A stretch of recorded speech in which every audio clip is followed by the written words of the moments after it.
Hello, everybody.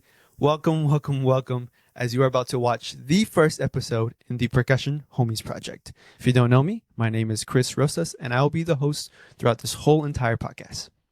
In this first episode, I had the great honor and privilege of bringing on my good friend Ethan Strickland, who, wow, I reached out to him maybe about 6 months ago in mid to late summer of 2024, where I pitched this crazy idea to him about this project that I wanted to start in a podcast format where we talk about percussionists and our lives and all things drums related to our education, to our background, about how we entered the percussion field as a musician and what our inspirations and influences were going through all this.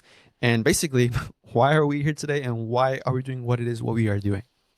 After that invitation to Ethan, he was just super on board and super excited to join it. And I just couldn't be more thrilled enough to have him as the first featured guest artist in this first season.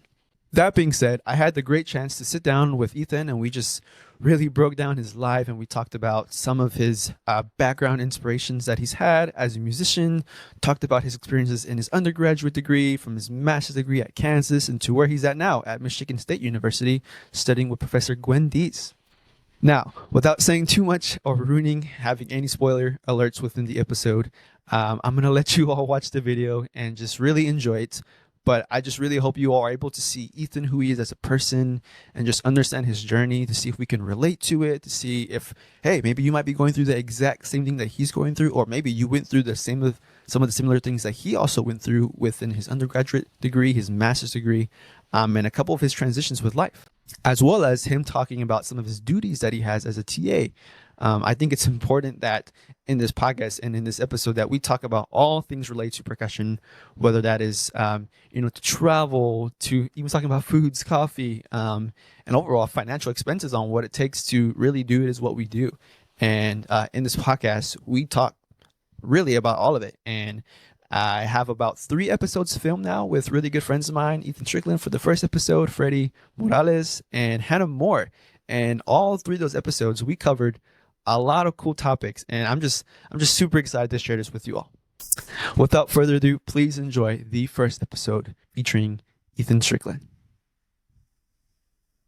That he said yes to be on this is super amazing. So, and he's doing it all for free. So, thank you for being here, Ethan. Oh, thank you for having me. Cool, man. Yeah, awesome. So I guess the first thing I would like to talk about, kind of to share with our listeners, I think it'd be cool for them to know who people are. It's just kind of share about like your initial first background, getting into percussion and what your musical backgrounds were with that kind of led you to kind of want to do this thing that we do as percussionists, so that'd be cool to share. Yeah, so I think I started in 7th grade and I wasn't really like super all in about music or percussion. I think I had like childhood. I get just hard to like get into something. So I was in basketball, I was into like learning chess, and I was like music. Then I started getting older. I did indoor percussion. So I marched Atlantic West for a few years. I was like, this is pretty cool. Hopefully I grow to like, so I can be in the NBA. Then I like started getting deeper into music. And then I like started as a business major at Reinhardt University. Oh, so I was like, I'd like to make some money one day. Like this is going to be it. This is it. Then it was like 1 year in, I was like, no, not it. So I began music at Reinhardt. So a little later than most. Usually people are like, I'm going to do this. And I was like, I'm okay at it. I think I could do it. I mean, even throughout then, I really liked playing keyboard percussion. Wasn't really a fan of snare drum. I hadn't had my like awakening to what music could be and what a career could be for me. And in 2018, I went to PASIC for the first time ever and like clicked. Everything just kind of like shifted after that. Cause I think Percussion Collective live for the first time. Yeah. And I was like, what is that? So like, that's when I was like, I looked up every single person and I was like, I want to go and study with them. Yeah. It's like so funny. I think I had talked to these like a lot. Cause I was like, yeah, you waitlisted me at Brevard. I remember that. And then like 4 years later, I'm studying with her. Yeah. But I researched everything. Like as far as grad schools go, I was like, oh, this would be cool. I think I like the way they play. At that point, I really wanted to be like just like a super great performer. But as I've developed, I'm like, okay, well, I need to get as well-rounded as I can be in order to do that. So every day for me, things kind of shift. I'm like, I think before I started my DMA, I was like, I'm going to be a performer. That's what I want to do. I want to tour and do blah, blah, blah. And this is going to be my life. And now I'm like, I'm not really a big touring person. Like I've got a good 2 weeks on the road for me. And then I'm like, I can't do this. But now I'm really teaching and learning how to be a better teacher as well as performing. That's awesome. So I've kind of rounded out, and I think everything it's going pretty okay for me. Yeah, man. But yeah, no, was not super into music. And then we're full head now. I'm like, oh, this is what I want to do. Still, I think now I'm really into playing like multi-pieces and collaborating with other people, trying to make new sounds happen. So I'm glad I'm out of I only play marimba or I only play snare drum phase, because those were dark times for me. Like there's some gigs I can't do. They're like, hey, we need a drum set player. And I'm like, it's not me. I'm not going to do it. I can't. Yeah. And so it's nice to be out of that phase and be able to do dark times for sure. Yeah, man, that is super awesome to hear. Dark time. Yeah, that's so cool to hear. And just thinking about that, which I didn't even know that you're a business major prior to being in music. That's super awesome. Yeah, no, really those things. Tuesdays and Thursdays, I'd be done with my classes at 10 a.m. Yeah. And I just like watch house. Yeah, man. What I would do. Yeah, this is awful. Yeah. Wait. I'm not good. It was not for me. Yeah, I totally get that. I've had a couple friends that start off like, with computer science, and they're like, this is great and all, but it's like there's just something missing, and they're just like they're like involved with certain things, and then they're like, you know what, I think I'm gonna try this whole percussion thing, and they're like, you know what, I really love this. And so that's super cool to hear, especially from someone who's reached this far in their DMA, such as that's like super cool to hear that, like just took some time to figure out what you want to do and realize exactly what you want to do, and here you are doing that exact thing, in multiple ways. It was a weird thing. It's like I'd have my business classes, and then I'd like have a video assignment due for Quest. Yeah. And it's like, I just have to make these things one. It's weird to like, then I have to like, I think I got discovered because I would like go to the music building, but like not have like ID or anything to get in. So I just wait for someone to come out, and then I'm like, excuse me, can I use this keyboard? I promise I'm good. I just like no. Record a video. And like, that's how I met the first professor. She was like, you should be in music. And I was like, nah. And then like, I was like, hey, well, you said something about being a musician. Like, let's talk about that. Exactly. That is super cool, man. That's so awesome. Yeah. I think back to the WGI times.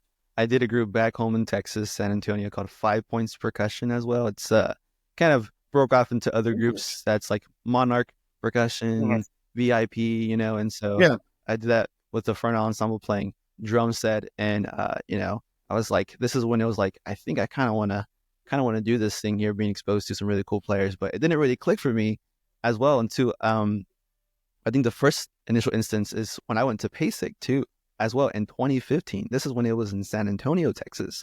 And I was a junior in high school. Wow. Yeah, I was a junior in high school, and my teacher then, Jeremy Chapman, who's a super cool guy, who's actually my first boss for my first job that I got out of my undergrad when I taught for a year. He brought me and my good friend of mine, Johan Escalera, to the convention to go play in this masterclass called Let Them Drum with Ralph Hicks, who basically promotes kids and students with like special needs who can play drums, and that's like their outlet. And that's how they communicate. And it was a really cool experience. So we got it for free because of that. And like, we got to learn, we got to play with a bunch of people. And the first performance I saw was the University of Tennessee Percussion Ensemble play with the new lit. And that inspired me. Like, I want to go there. Like, I've never seen any form of university percussion ensemble play. And so it was just like super cool. And here I am now, like a few years ago, it was just like, yeah, super cool. So I can totally relate to that. And I think a bunch of our listeners can probably, think back to like, man, I think I either when I went to my first PACE, I was inspired by, a lot of things to where they wanted to do something, what they're doing now, or maybe for some of the younger ones who haven't gone to PACE yet, where they're like, super cool, I think I should go now. That's probably going to be a big sign for me, but super awesome, man. Cool. Well, thank you for sharing all that, Ethan. That's really cool to hear. I think it's a huge part to kind of like talk about that, because it's like, I would have never known that you were a business major for your first year. That's super cool. Yeah, man.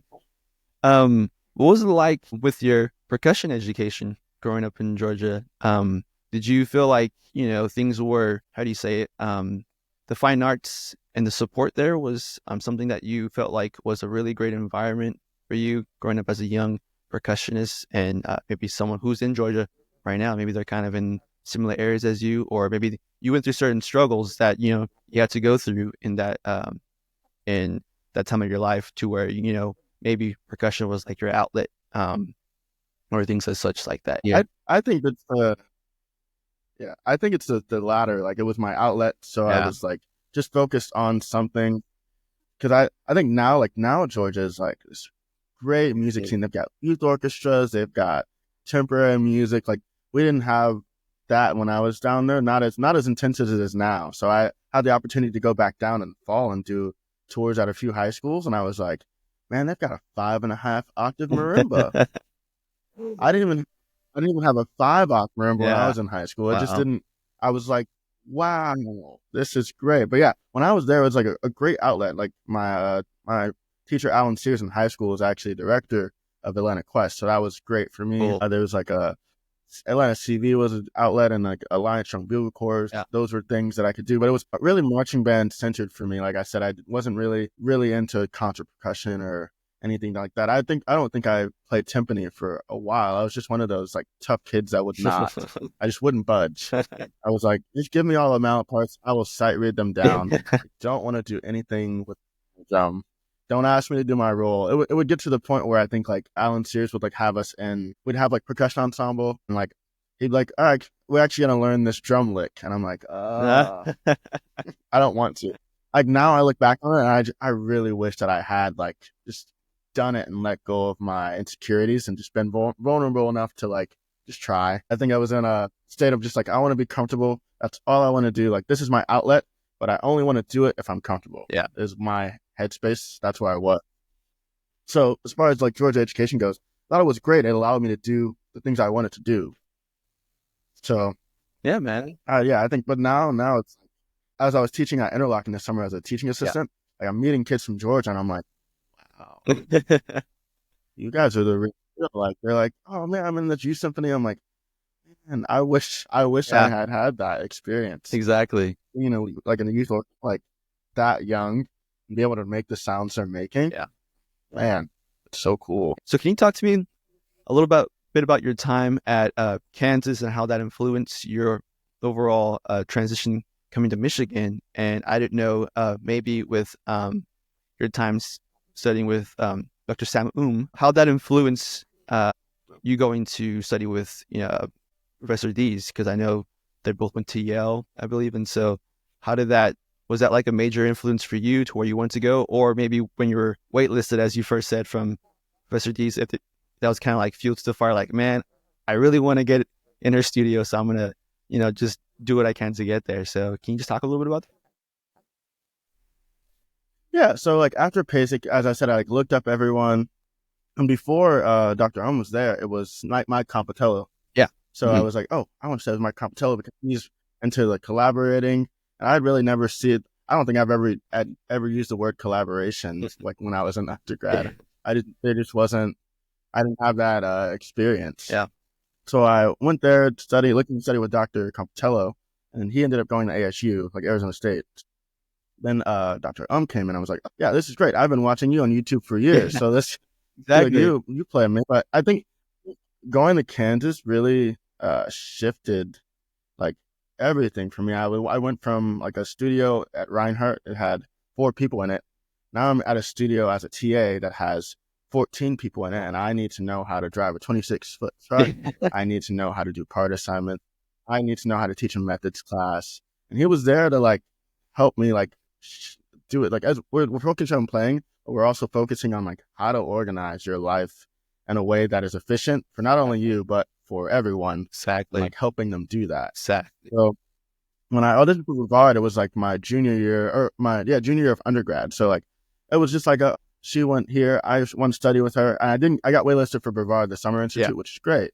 It's like you're not ready yet, but you're there. So fast forward to Kansas, I'm like doing everything that I've never done before. I don't think I'd taught a lesson. I taught like marching band, but I'd never taught a private lesson before. Yeah. So I'm like getting better as a teacher and as a player. He's talking to me about how he approaches just the concept of sound. And I think for me, even now I'm just like struggle to articulate myself sometimes. He helped me kind of slow things down to a point where I was like, you know what, I can learn this piece. I don't need to rush it. I can just learn this one, and I can make little rules for myself about how I'm going to approach this particular topic, and then extrapolate and apply it to this next thing. Man. So that's what I learned for 2 years at Candace, just how to organize my brain and like how to be helpful to everyone while I'm also helping myself. And then that's like, I think that's the best part about being at Candace. It was not even just like music, learn this piece, and then I'm going to learn this piece. It's like how I'm going to handle these logistics. I'm like, exactly. I do this, and then I'm focusing on my practice later because I know that I have the tools to do what I need to do in the practice room efficiently because I'm being taught that at the same time as I'm doing this other thing. So that's pretty much my time. I think there was a lot of things there's pieces I didn't even like perform, but I learned a little bit of them just to like get a taste of the technique. Exactly. I'd say it that way. So I'd learn a piece. I'd like go through a piece and be like, oh, that makes sense. I think that I can apply what I learned in this piece to this piece. Yeah. So I spent 2 years doing that, trying to cycle through pieces so I was familiar with them. I'm not an expert on them, but I do know that I know how to do that. Yeah, exactly. Man, that is super awesome to hear. That's exactly what's, someone like me who's been going through Unite the past 2 years doing similar things. And it's great to hear that, I'm not the only one. And most of the coachings I've been getting from Randy Bliss here at Tennessee, he's been working with me a lot about, organization, time management. And if you are, on top of yourself and how that's going to help the studio just run, function, and how it's going to help other people, like see what you're doing, and you're going to lead by example. And that's going to influence other things. And it's just going to make your teaching that much better, and you accomplish more goals during the week. And it's like, it's amazing, and I felt, pretty confident in myself when I got here. And, some things I did really well. And some things was like, okay, I need to take a step back on this. And I need to, really, really be humbled a little bit. And, Dr. Bliss has been a great teacher, great coach for me. And he's really introduced me to a lot of, life skill sets that I think, is important to apply to what we do. And, it sounds like you had a great match with Dr. with that. I mean, even just wanting to go stay with Mike Compitello, we have a Tennessee alumni right now, Caleb Hupp, who's a grad TA there at ASU, and he just loves his time. And, with Dr. It's just super similar influence with some of those teachers. And our assistant professor of percussion, Kevin Zatina, who's here, he actually studied at Yale as well. And he's always hyping up, the percussion collective. He's hyping up, all the Yale peeps. And it's just great to hear because he's like, he's like in it right now. And he's like a super big influence in my life. And he's also from San Antonio, Texas. So that's also really cool. So same home as me. And we're only like 4 years apart in age. And I'm a little bit older because I took a few gap years off of school when I finished my undergrad. But, just to teach and, usual life stuff like, get married and things like that, but that's super cool. Yeah, the things you do as you're growing. It's crazy that you say that. It's crazy that you say that you like were confident when you got to your master's. I think because I went straight through school, I didn't have the outside experience of like getting to make mistakes outside of school, which is like the hard part for me because I went to KU. I was terrified. I was like, oh my God, they gave me this position. I think like for my audition, they had dress drums there. I'd never seen them. Never seen them. Like for my audition, I was like, I need a second. How do you use these? Just 1 second. How do you use these? I'm playing like Data 9 on timpani. I've got to do changes. I've like never played on these drums before. I made it through, but I was like, man, I was humbled all the way through that degree until like the very end. And when I was like, I could puff my chest out and be like, I'm going to play this recital. I have everything together. So it's tough, like the imposter syndrome of moving across the country to do said things and then deciding if I wanted to do a DMA after, because Dr. Compitello said something when I was like asking him for advice on the back half of my degree. I was like, he's like, it's not a second round master's. So you're not just going to play, you're going to develop other professional skills. So your teaching and your specialties and your other interests. Yep. So that's like just something else pick up along the way during your master's, just interacting with different people. I think a lot of experience that are my favorite about what we do as percussionists don't even come from the performances I've done. It's just like little interactions I've had or like sentences that have been said to me that I'm like, wow. Yeah, man. I can totally agree to that.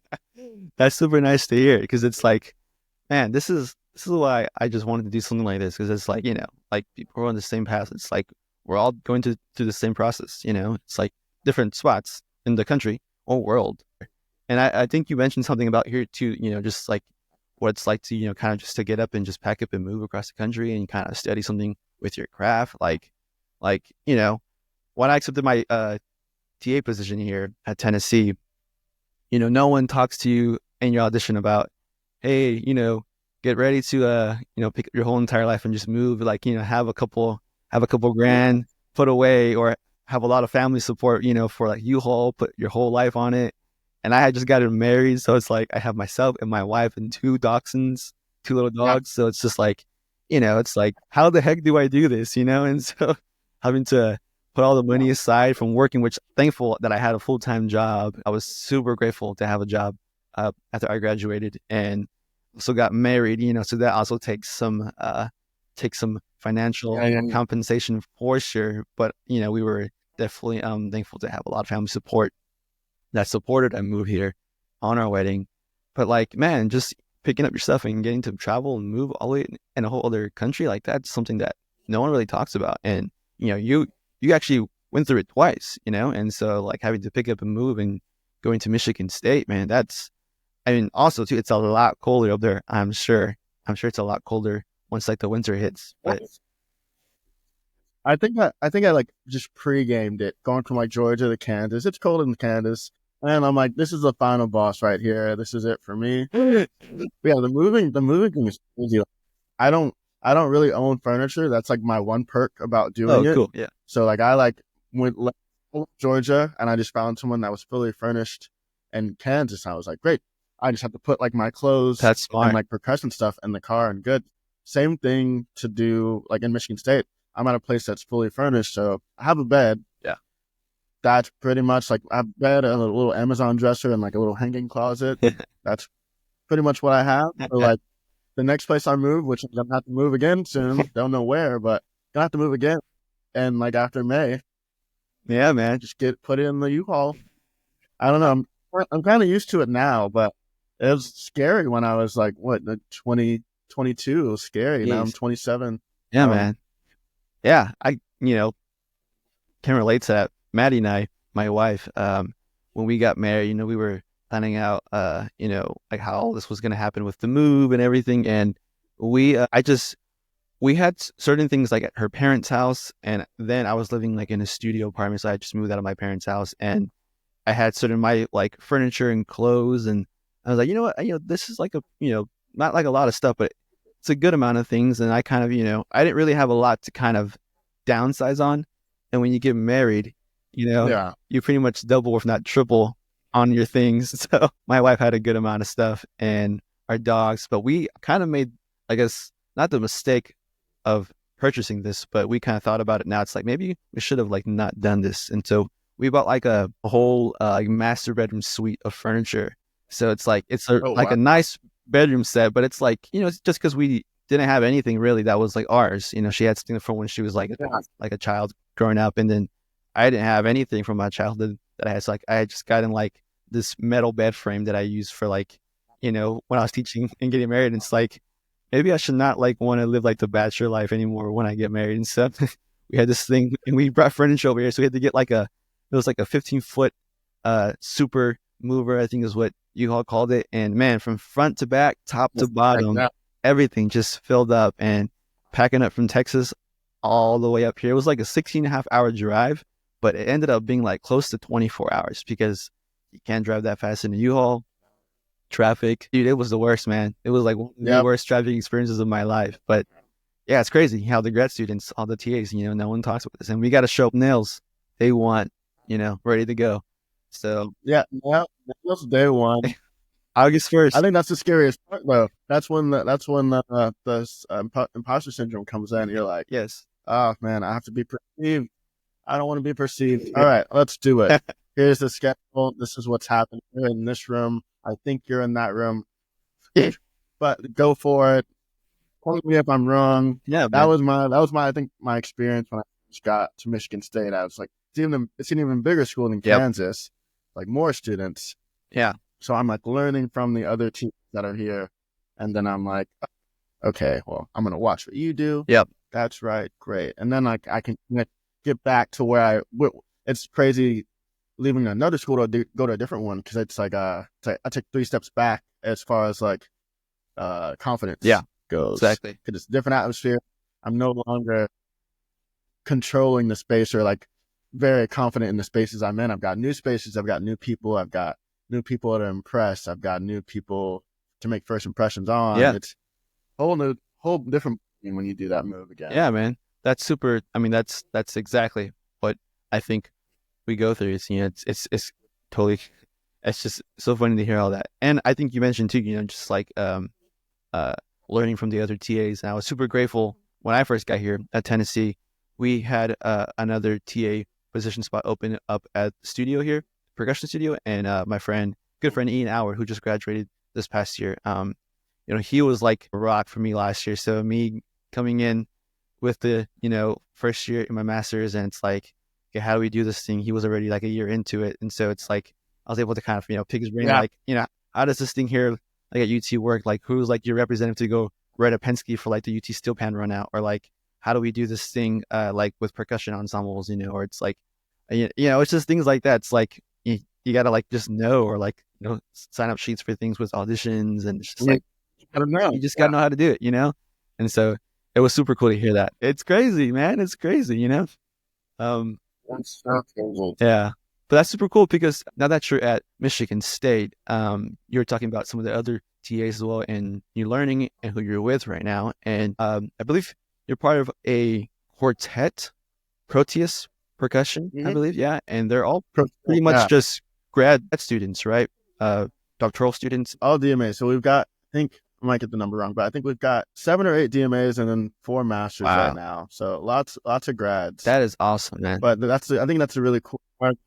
The really cool part about Michigan State, like especially me coming at the age I was at, everyone was older, like in the DMA studio. So like, say I'd have a lesson with Prof D's or like Dr. Weber on something, but I know I could be like, hey, Corey, could you help me with my snare drum roll? Like, you got like a lot of experience with this. Like, I have no shame in asking someone that's better than me at something for help. It doesn't make any sense to just kind of sit and like watch them do it well. And I want to get to where you're at. Like, that's just how it goes. You should learn from like the people that are next to you, and that's what gets you better. Yeah, man. There's no shame at all. Yeah, I mean, and even Corey, I know of him. Haven't met the guy, but he's you know, one of Texas's Hall of Fame percussionists coming out of there. He actually judged one of my groups 2 years ago there's a contest down in Austin, Texas called the Dripping Springs drumline contest, which actually just happened yesterday back home, and he judged one of my friend ensembles, and he gave us some pretty good comments on that. And I think that's the first time I was like around him, and I think he was already at Michigan State already at the time. I think it was his first year, and so that was probably 2 years ago or last year. 2 years ago. Yeah, I remember. I love when people leave to go do things, because we're like, oh, that's gonna be so cool for you, and then you come back. Yeah, man. He was super cool guy. So Proteus, it's Ben Mapes, myself, Evan Moore, and Corey Doran. Yeah. So I think we got together probably Corey and I's second semester of the DMA, and we just kind of clicked. Yeah. So we've been playing together for this is going to be kind of year 3, year 2. That's awesome. But we had a chamber competition within MSU's program. So last year, that's pretty much all we worked on. We worked on just playing together and getting used to motions and tendencies. Yeah. That's like the really beautiful part about playing chamber music. Yeah. I think that's like why I wanted to go to University of Kansas. I'm like, percussion collectors playing chamber music, and all these people are doing this, and that's what I want to do. I want to be able to read someone from across the room without saying anything and play at the same time. Exactly. Compliment them as we're music. Yeah, man. And you get to learn, you get to learn each member's strengths and weaknesses in that ensemble, and they get to learn yours, which is very humbling. They get to learn your tendencies as a musician. It's like, Ethan's probably going to do this at this spot, or he tends to do this every once in a while. So how can I set him up, to make sure that he's solid? Things like that happen to me. It definitely happened to me. Super awesome. Yeah, it's super cool, man. So when you guys rehearse as a group, are you guys often coached by Gwen Dees, or do you guys just rehearse on your own? Like, is it just pretty much run by you all? Yeah, so we'll pretty much get coached once a week just to have our ears on it. Or so right now we're playing, we're playing Viet Quang's renewal on October 25th with the Michigan State Wind Symphony. That's so great. Like that right now, we're came from the first day we were rehearsing, and we were like, don't come back for 4 weeks. Don't come back. We'll let you hear it when it's ready. We're gonna get it together. It's like right now, Corey's doing a tour in Texas, so he's gone. Yeah. And then I think I'm gonna be gone this Thursday. I'm teaching at Central Michigan University. Yeah, so that's right.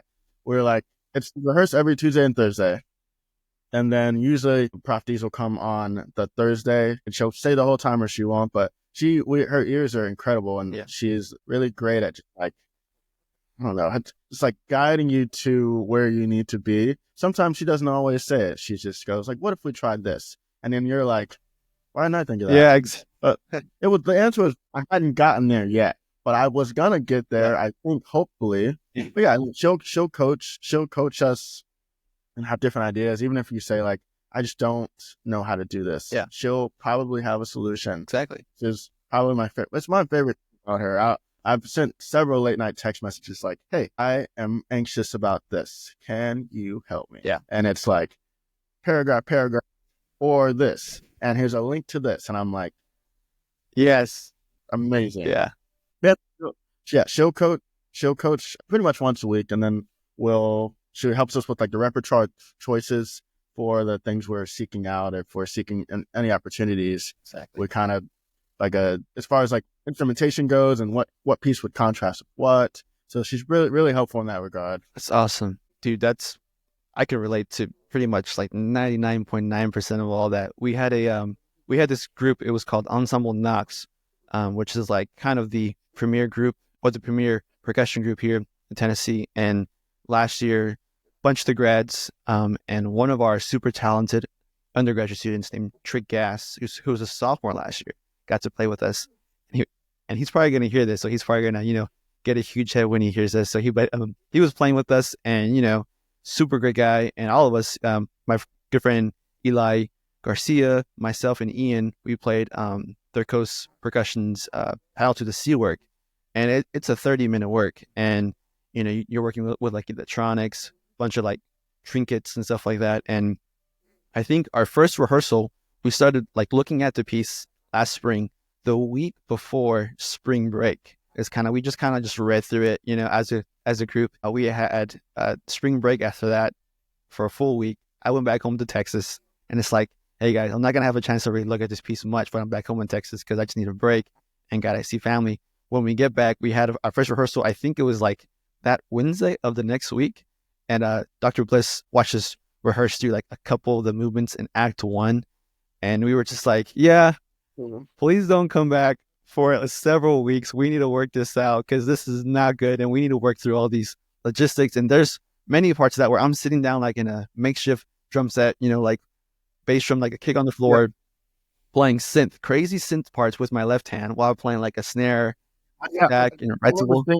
Yeah. It was insane, and it's dude, I can't work this up in a week. I'm trying to learn all my recital. I'm playing con variations in the midst of that and trying to study and get good at that, make sure that's good for my lessons. And we're on tour with the UT Wind Ensemble playing at CBDNA, Tennessee Music Education Association. And we're touring with the UT Percussion Ensemble and playing, I was playing Chike 4 at the time with the UT Symphony Orchestra, timpani excerpt. So it's dude, man, how do we do this? It's how do we manage our time and all this? And so it's really great that you're talking about this. And it's faculty come in, it's let's just try this one thing. And it's boom, like it just clicks, and it's just like, why didn't I think of that? Or it's like, I think I would have gotten there by the end of the week, but I'm glad you saved me a few hours to get there. So definitely relate to that. Yeah, I think it's really about like trusting the people that you're playing with. Yeah. That's like the biggest part of it. Like if I were to say like, hey guys, I'm not going to be whatever piece, I'm not going to be able to play anywhere past G.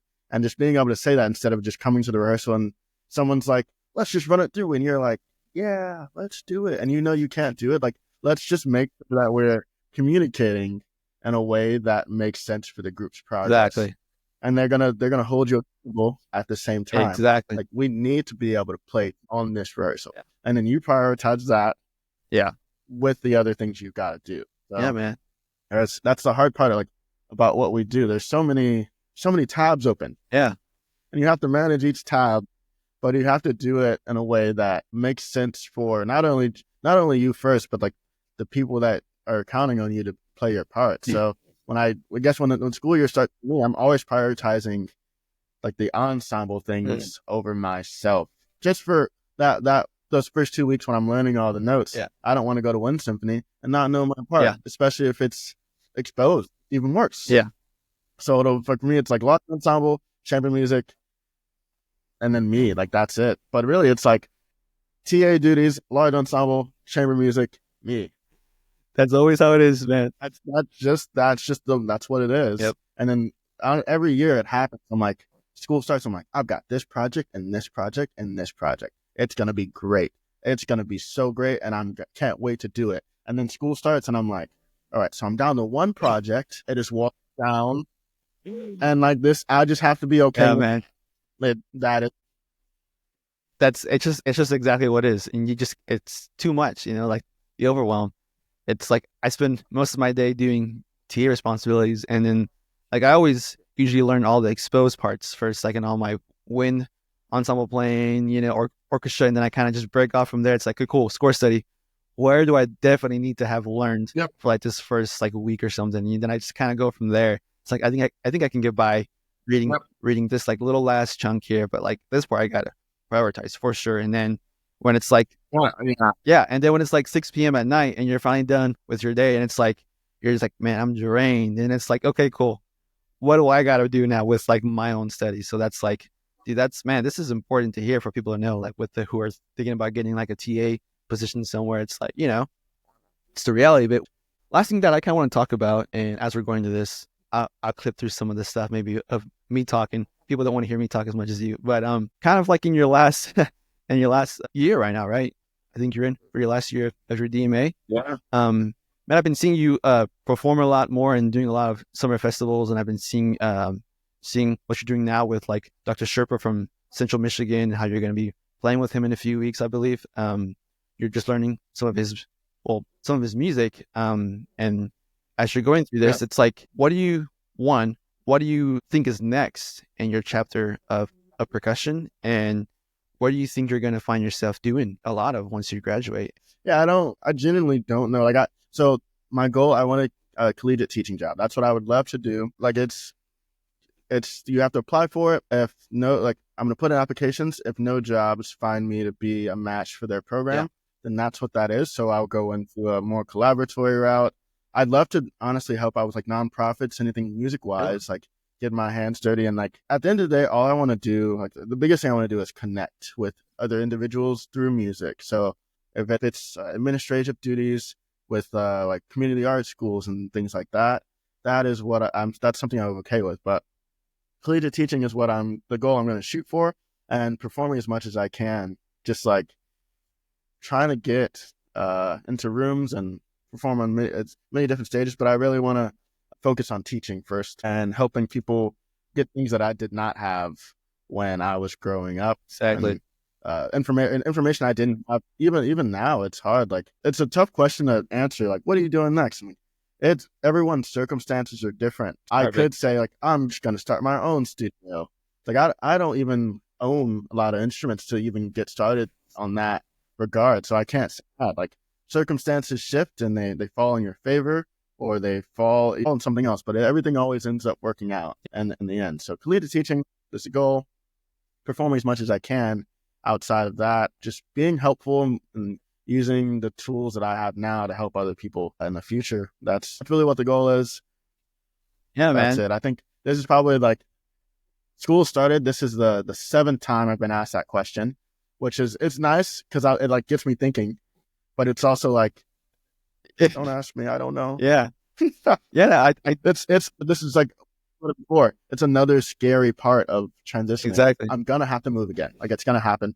Don't know where, don't know what, but I know that I can be helpful to someone that is interested in music or like performing, teaching. Yeah, man. Anything, anywhere I can be useful is where I want to be. That's super great to hear. And I think, man, not only that's great to share, but I wanted to ask that, for this, main purpose, because it's like most of us who are like in the last few years of our master's degree or doctoral students, and everyone that I've invited on to join the project is either a master's student, doctoral student, or they're university professors, or who had just got a job at a university. So it's like they just went through this whole transition, like all the details of life that no one talks about. It's like, we can talk about it here, and it's like, and this is exactly what I want to ask this question, because it's like, we just don't know until like sometimes it's like almost to the end, and it's like we get this crazy opportunity that pops up, or we get like this one email or this one phone call or this one Instagram DM from someone, and it's just like, hey, I had this really cool opportunity, and it pays X, Y, and Z, and it's like, are you interested? And it's like, oh my God, like I sure am, and it's like, that's just how it works nowadays. It's crazy, but it's like I didn't even decide that I wanted to really attend grad school until like the latter years of my undergrad, which I kind of had like that goal that I wanted to go do it. It's like, I'm pretty sure I want to do it eventually in my life, but I don't know when. Yeah. And, I think just getting like that ambition, performing more, playing in summer festivals and meeting other like undergraduates, like, hey, like, I'm going to do this thing. Like, you should really think about it too. Cause like, I think you're great. And it's like, cool. Like, why not, and go take grad auditions just for the heck of it and get to experience, get some feedback on your playing, and it's like super great to hear, and now you're basically, almost done with your academic career. And it's like, you're like, you can see the light at the end of the tunnel. This is it. And it's like, what's next? And it's Yeah. like, sometimes we just don't know, and you're gonna have to pick up all your things and move again. I know that's crazy. Yeah. That's the hardest part about, I think the hardest part for me personally about what's next. Like, you get on the internet and it's like, if you see like what I'm posting, you're like, oh man, Ethan's doing this and this and this. There are a lot of things that I like have said no, I just couldn't do. Yeah.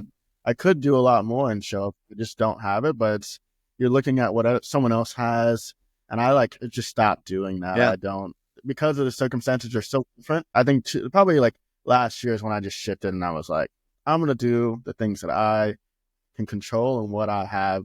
The things that make me authentic, the things that make me real, I'm just going to focus on those, and everything's going to fall into place exactly how it's going to fall into place. And I'm going to be incredibly happy about it, because like this life we lived is so privileged. Like, to be able to like wake up and say, oh, I'm just going to hit things artistically Exactly. all day. And that's how I make my money. That's where I get my health insurance from. It's such a privilege to man. like see what's actually going on in the world. I'm not really crazy concerned about, I just need that job because so-and-so they got this and I think I can. No, I'm just kind of focusing on where my feet are. So I hope they lead me to somewhere beautiful and somewhere I can be happy at. Exactly. But yeah, that's what I've got going on next year. Don't know. Excited for it though. Man, that's very excited. That's all great. And I'm here for it, man. We're here to support you all the way. And, some of us who are going to be leaving their current homes right now. Same with me. I'm going to be going back home to Texas, take another few years off and get my wife back at school. She wants to pursue her master's and things like that. So, I can totally relate to that, man. This is super awesome to hear, man. It's like, you can't really have these conversations over an Instagram DM or text message, it's just like, just talking about this stuff in a real person, it's just super great to hear. And it's part of the reason why I wanted to bring you on, man. Just like what you're saying, what you're putting off on Instagram, like not only like, your great musicianship and who you are as a percussionist, but like just, being a great human. And basically what your shirt says, man, that's like you, man. Be a nice human. That's like what I see all the time. And it's super great to hear. And I've had a couple of like rough days, like in this past couple of weeks where it's just like long 14-hour days. I'm just like, man, like why am I here? Why am I doing this thing? And it's like, I remind myself, it's like, man, it's such a privilege to do what we do. It's like just to get up and just say, man, I want to play drums, you know, and going through this stuff. And it's like just on social media for a brief second. And I see a story from Ethan Strickland. I was like, well, I got to click on that. Boom. And it's like some motivational quote or something. And it's just like, man, we appreciate this and we are here for it. It's like, thank you for sharing that stuff, Ethan. So Yeah, totally it's so crazy. Like you see the post at 7, but like I'm thankful that sometimes Corey will come pick me up in the morning. But like when he doesn't pick me up in the morning to get there, I leave my place at 6:24. I walk 16 minutes to the bus stop. I get on the bus at 6:44, and I'm on the bus with like people that are going to like their real jobs, and they're like doing hard with their lives, and I've got to go in there and like I've got to make music. I've got to make sure that the percussion studio is running and everyone is feeling okay about being in the space, because it's just such a privilege to be there. Exactly. But like those are things you just don't see on Instagram. Like I'm up trying to just make things happen because there are people out there that are making it happen. They're hustling. So I want to do that too, just because it's such a privilege to do what we do. It's hard. The days get harder. They're not going to get any easier, really. Sometimes they just like, it doesn't stop. It just doesn't stop.